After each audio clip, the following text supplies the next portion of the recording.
Hello again, guys.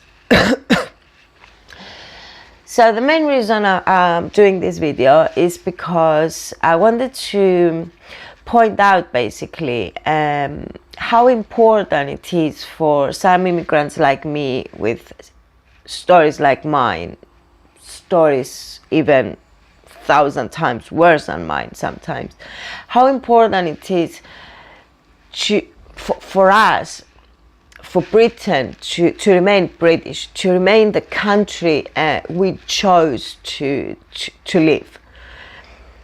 A little bit about my story. I come from Cyprus, but specifically I come from a very disturbed background. I didn't have a good upbringing. I had an abusive father, a father that chose to move his family to Saudi Arabia when he got a job there. I was 11 at the time.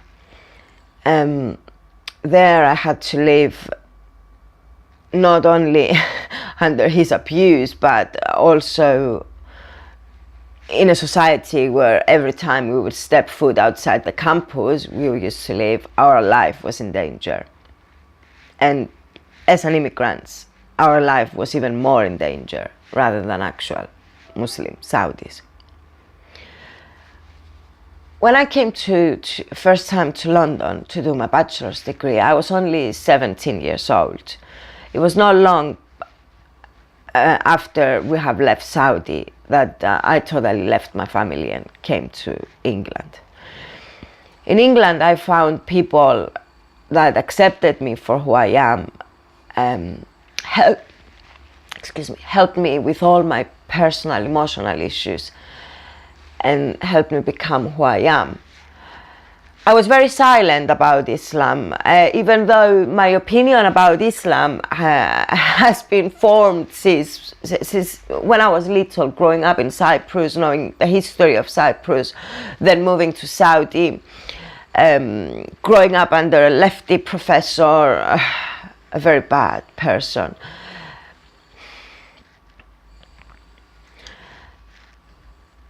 So yes, when I came to England, I was I understood that I was a guest here, and the same way I had the right to live here, every other single person has had the right to live here. So I was very silent on Islam. Also because when I first came, it was 1999. Islam was not that big in England, and it was not so noisy. It was not creating so many problems. So I had no problem with any of my neighbors being from Turkey, Somalia, Pakistan, wherever they wanted to be, because they were quiet. They were people that had jobs, trying to adapt. But all of a sudden lately, with this no borders mass immigration policy, where millions decided to come to Europe and so many in England, and you need to understand they're only 5% of the population, and they're creating so much problem, and they are so represented in prisons and crimes, and specifically sexual crimes, when they're only 5%. Then I cannot remain silent anymore. I feel it's my duty to speak out for the country that gave everything to me, and until today gives everything to me. So for people like me that run away from countries that Cyprus doesn't have an Islam threat, but we have different problems. Like it's a very Christian society, especially if you're a native there. You're not like a tourist. You feel that more like there are certain rules for a lady on how to behave, and I was never good with all that. I'm not religious. England provides me freedom of religion, and I really enjoy that. I used to, at least, because lately somehow we need to respect Islam. I don't know why. But some people actually are flying Islamic countries. They are trying to get away from Islam and from the religious law called Sharia law, that can kill you for just insulting Islam, for just insulting Muhammad, for just insulting Allah. There are countries that can kill you immediately. Some people are leaving those countries to find a safe space in Europe and countries like England, Sweden, Germany. And can you imagine how they feel when they come here and they are seeing the country that they're actually seeking asylum and refugee and a safe space becoming the country they're actually flying from? Also, people like me that know Islam to our bones, have experience, have lived under Sharia law. And if it's frustrating for me, can you imagine how ex-Muslims feel that know exactly the hypocrisy of Islam? But nobody hears us, nobody wants to listen to us. I don't understand why.